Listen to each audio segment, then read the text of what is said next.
Israel का एक और बड़ी खून रेजी का मंसूबा।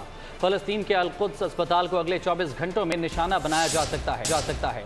अस्पताल में बड़ी तादाद में फ़लस्तीनी मौजूद हैं। ज़राए के मुताबिक अस्पताल में ज़ेर इलाज और पनाह लिए फ़लस्तीनियों ने नकल मकानी से इनकार कर दिया है। आपको बता रहे हैं कि इसराइल का एक और बड़ा खूनरेजी का मंसूबा। फ़लस्तीन के अल-कुद्स अस्पताल को अगले 24 घंटे में निशाना बनाया जा सकता है। अस्पताल में बड़ी तादाद में फ़लस्तीनी मौजूद हैं, जबकि ज़रा के मुताबिक अस्पताल में ज़ेर इलाज और पनाह लिए फ़लस्तीनियों ने नकल मकानी से इनकार कर दिया है। इसराइल का एक और बड़ा मंसूबा।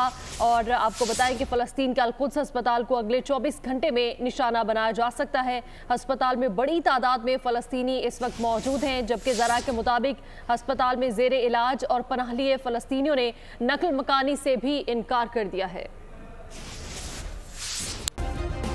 सब्सक्राइब करें और बेल दबाएं ताकि कोई खबर रह न जाए।